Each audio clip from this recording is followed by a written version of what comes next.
जैन रामायण। जैन रामायण में लव कुश युद्ध करने की उत्साह से युक्त होकर के निकल पड़े। अयोध्या के लिए पौंडरीपुर से निकल पड़े। लगभग 60 योजन उनको जाना है। 60 योजन इन्हें बहुत दूर है, तो बहुत दूर नगरी, उस पर जाकर के उनको आक्रमण करना है। जितने सारे उनके सहयोगी राजा थे उन सबको बुला लिया गया था, निकल पड़े हैं। और वो जो सेना थी उस सेना का थोड़ा वर्णन दिया आचार्य महाराज ने, किस प्रकार की सेना का बनाव था। आगे आगे हाथ में तलवार लिए हुए, फरसा लिए हुए, लकड़ी काटने की जो कुदाल वगैरह आती है वो लेते हुए करीब 10,000 पुरुष आगे आगे चल रहे थे। क्यों चल रहे थे?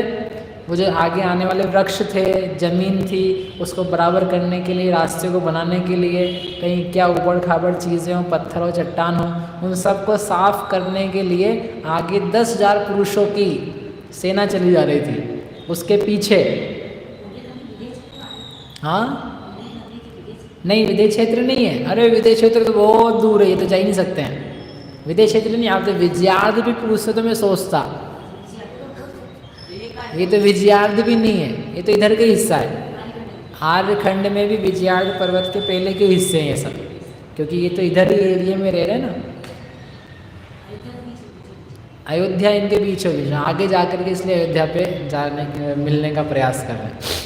तो ऐसे करके आगे आगे कौन चल रहे थे? बड़े बड़े कुल्हाड़े कुदाले धारण करने वाले लोग थे।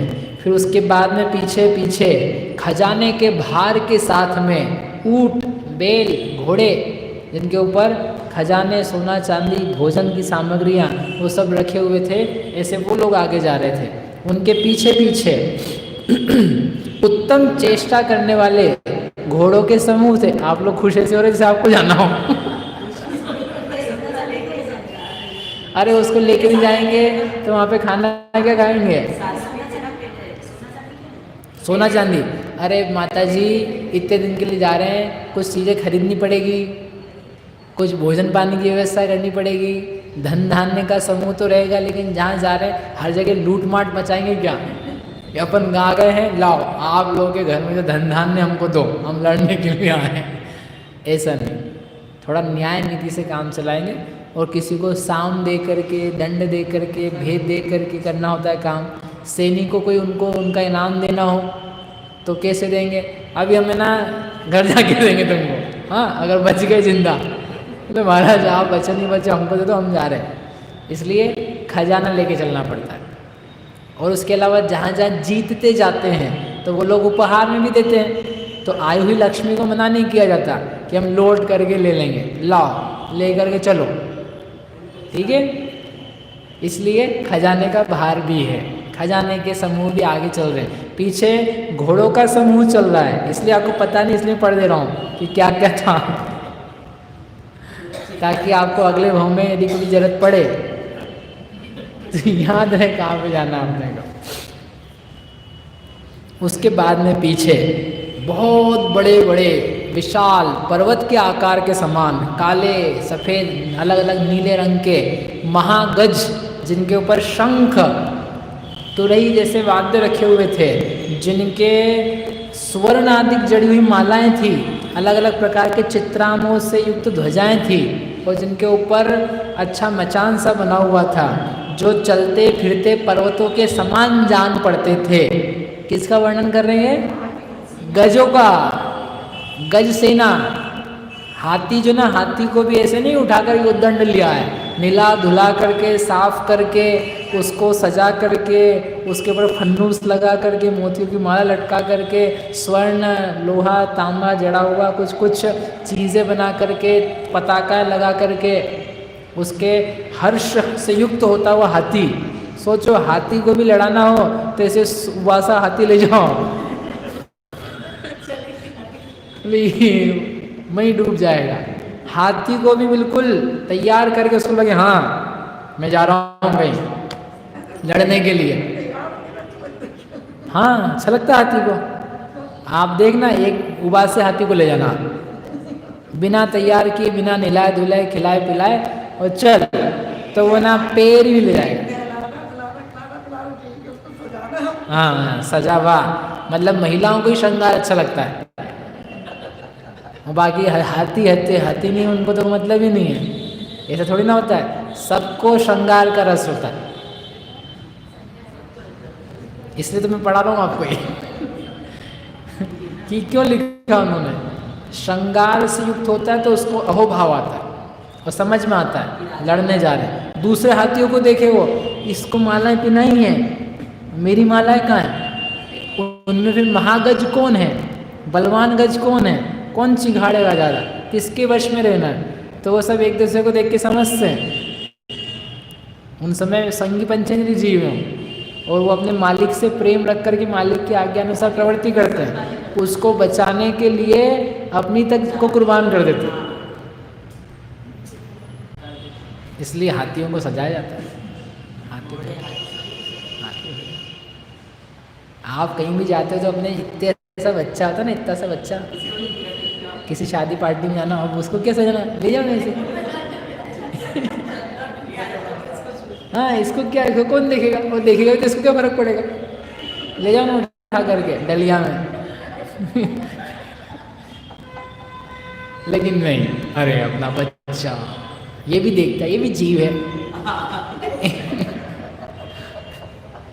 तो उसको डलिया में नहीं ले जाते, उसको छाती पे चिपका के ले जाते तो ऐसे हाथी को क्यों छोड़ देना हमने, है ना। बहुत मनोविज्ञान है, बहुत जीव विज्ञान है। जीवों के परिणाम नाना प्रकार के, बताने का प्रयोजन ये है। संज्ञाएं, कषाएं, औदैहिक भाव, कर्म के उदय संबंधी सुख दुख, प्रतिस्पर्धा, ईर्ष्या, देखा देखी, ये बहुत कुछ रहती, ये सभी जीवों में पाई जाती। जितने संसारी जीव हैं औदैहिक भावों के वशीभूत सब में पाई जाती। इसलिए इनसे ऊपर उठ करके अपने को गज का सवार भी नहीं बनना है गज सवार यानी सिद्ध भगवान। तो ऐसे चलते फिरते पर्वतों के समान, जिनका वेश बहुत सुंदर जान पड़ता था, जिनके कानों से किसी के मद झर रहा था, किसी के मद झरने की तैयारी थी, हर्ष से युक्त थे, स्वामी भक्ति से प्रेरित थे, सुंदर कवच जिन्होंने धारण कर रखा था, जिन्होंने ढाल लटका रखी थी, ऐसे लोग उनके साथ में चल रहे थे।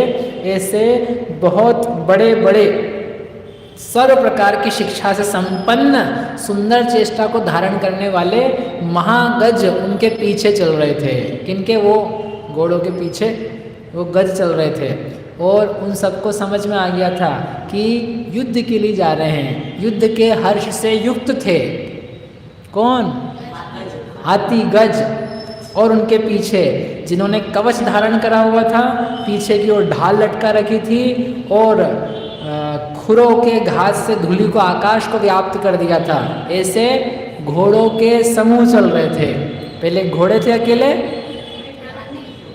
पहले तो वो पैदल लोग थे, फिर खजाना था, फिर घोड़े थे, फिर हाथी हैं, फिर हाथी के पीछे घुड़सवार है। तो वो उनमें क्या अंतर है? वो कोरे घोड़े थे और यहाँ घुड़सवार हैं। अब आप बोलोगे कोरे घोड़े ले जाने की क्या जरूरत है? अरे घोड़ा मर जाएगा तो दूसरा घोड़ा देना पड़ेगा कि नहीं? हाँ ठीक है। आप लोग भी तो ये करते हो, सब में शिखर जी की यात्रा पे जाते हो तो एक डब्बा तो मिठाई का ऊपर ही रहता है और 2-3 डब्बे और नीचे। बोले ये ख़त्म हो जाएगा तो फिर इतना नाश्ता लेके जाते लोग शिखर जी की यात्रा में, जितना घर में नहीं खाते उससे 5 गुना ज़्यादा वहाँ लेकर के जाते हैं। एक दो बार हमने देखा तो हमको लगा क्या खाने के लिए जा रहे हैं क्या? नाश्ता यहाँ घर पे कर नहीं पाते मनीष जी, तो कहाँ जाते करके? शिखर जी। शिखर जी की यात्रा भी हो जाएगी और नाश्ते का टाइम भी मिल जाएगा। वही तो टाइम भी मिल जाएगा। वहाँ रास्ते भर क्या करना है? पूजन पाठ तो कुछ करनी नहीं है। दिन भर 36 घंटे की यात्रा, कितनी की रहती? 24 घंटे की, जितने की भी। तो 36 घंटे की यात्रा में 36 बार नहीं खाया आदमी तो यात्रा भली कैसी? खैर आप देख लेना, समझ लेना।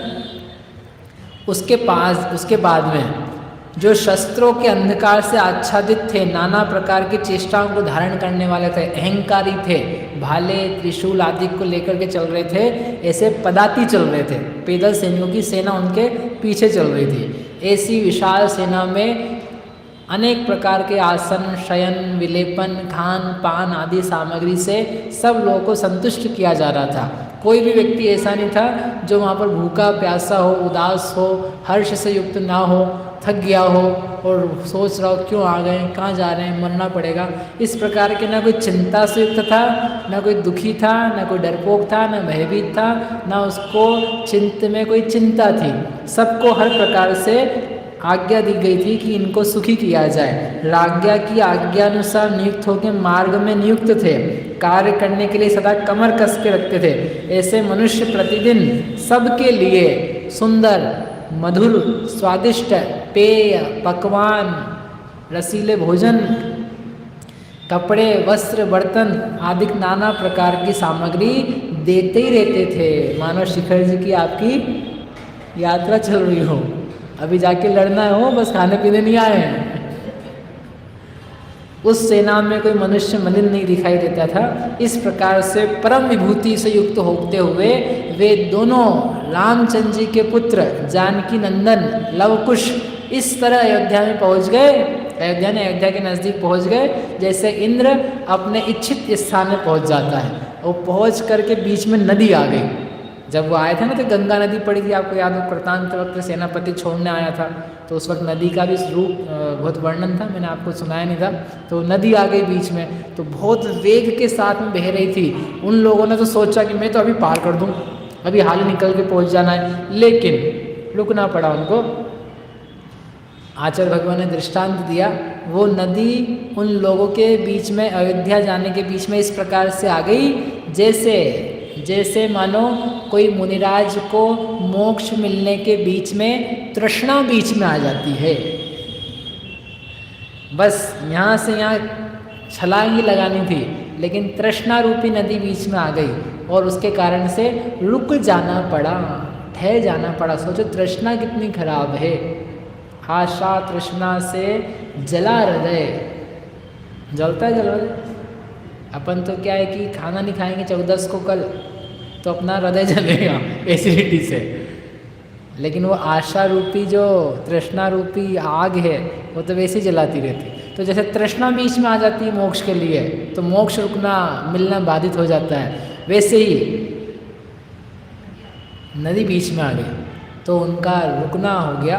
तो रुक गए वो, और रुक करके सब प्रकार से अयोध्या को उन्होंने देख करके समझ करके वहाँ पर नदी के किनारे पे क्या डाल दिया, अपना डेरा डाल दिया।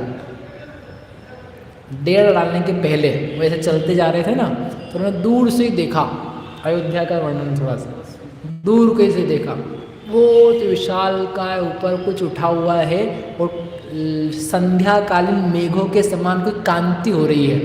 तो उन्होंने अपने मामा से पूछा, मामा जी वो क्या है, ऐसे मेघ दिखाई दे रहे हैं, ये मेघ क्या चीज़ है। तो वज्रजंग जो थे उनके मामा, उन्होंने बहुत देर तक ट्राई किया पहचानने का, समझने का, और बहुत देर बाद फिर वो समझ करके बोले, हे बेटा, हे देवो, यह वह उत्कृष्ट अयोध्या नगरी है जिसमें तुम दोनों के पिता बलभद्र श्री रामचंद्र जी रहते हैं और 3 खंड के राजा श्री लक्ष्मण यहाँ पर निवास करते हैं। यही वह अयोध्या नगरी है जिसमें शत्रुघ्न राजा रहते हैं। ऐसे अयोध्या नगरी को देख करके वो डरे नहीं, डर करने के बजाय वो प्रसन्न हर्षचित्त होकर के आगे बढ़ते गए और फिर वहाँ नदी के समीप आ जा करके उन्होंने अपना डेरा डाल दिया। जब डेरा डाल दिया, अब थकी सेना इतनी दूर से आई है, कई दिनों के बाद पहुंची है, और वो रुक गए। अब इतनी पास में शत्रु की सेना आ गई है तो उनको पता नहीं लगेगा क्या, किनको अचानक जाके तो ना हमला बोलेंगे, तो पता लग गया उनको। वज्रजंग के तो इकराय पुंडरीकपुर में अधिकार, नृपगण मृग को पाय सुभाय, सिंह वे गयो तो किम थाय। राम लक्ष्मण ने यहाँ पे है, एक ऊपर चढ़ गया। परबल आयो सुनि निज पास, रामचंद्र लक्ष्मण इम भाष, 14 सैन्य रचो तत्काल, ढीलन दीजे अब ही लगा। जिन पर जानू जोगी थो, आपा पूरण हेती, ते ही अग प्रेर्या थका, आयो सुबल समेती। जब शत्रु की सेना को रामचंद्र लक्ष्मण जी ने जाना निकटवर्ती है, तो रामचंद्र जी ने लक्ष्मण से आश्चर्यचकित होकर के बोला, क्या बोला कि ये कौन मनुष्य शीघ्र मरना चाहता है।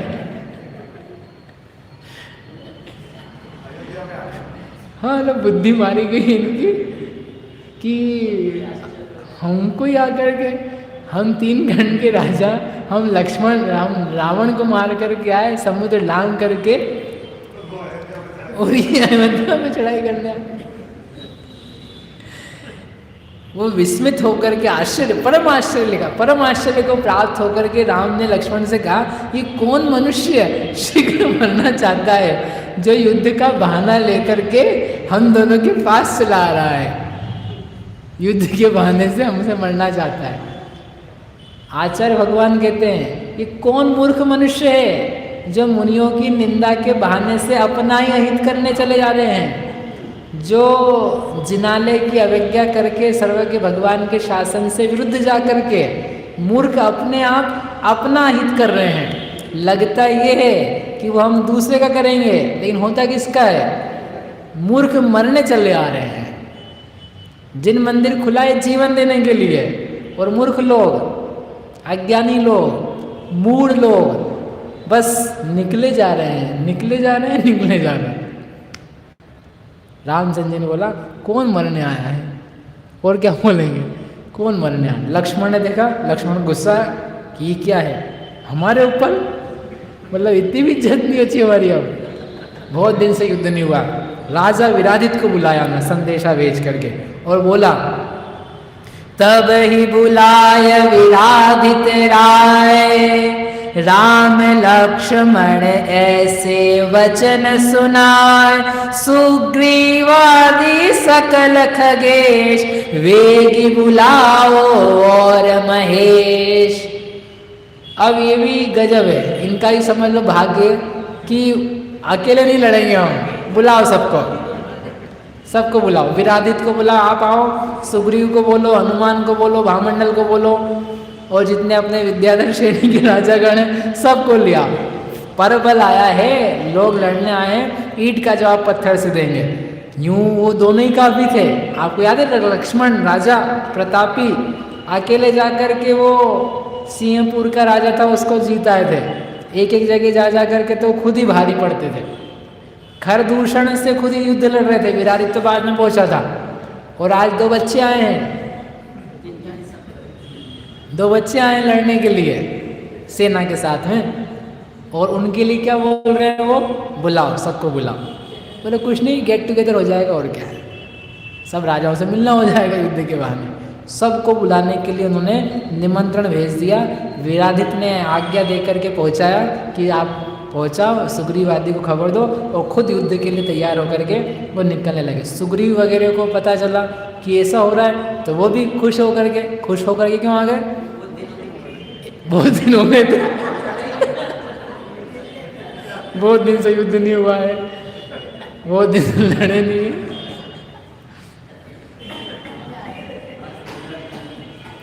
एक तो ये, और दूसरा, अरे लक्ष्मण अपने को आज्ञा दे रहे हैं, उनके लिए अपन कुछ कर सके, इसलिए खुश होकर के। तो खुश होकर के उधर से आ रहे हैं और फिर ये सेना निकलने वाली है और दोनों तरफ से काम हो रहा है। इतने में वो जो वज्रजंग नारद जी थे उनको भी थोड़ी आकुलता मची कि क्या होने वाला है। और सीता तो वैसे ही अकुलाई रही थी, बोले अब क्या करें, अब कुछ तो उपाय बीच में करना पड़ेगा, क्योंकि हनुमान जी भी आने वाले हैं, सुग्रीव, नल, नील, जितनी विद्याधर की सेना है, और ये बच्चे। तो उन्होंने कहा कुछ तो अनिष्ट हो जाएगा, तो कुछ उपाय किया जाए। क्या उपाय करने वाले हैं? और कल युद्ध चालू होने वाला है, उसमें क्या कैसे कैसे घटना घटेगी, कौन किसको जाके क्या बताएगा, वो अपन सब आगे देखिए। अत्यंत रोमांचक घड़ी आने वाली है।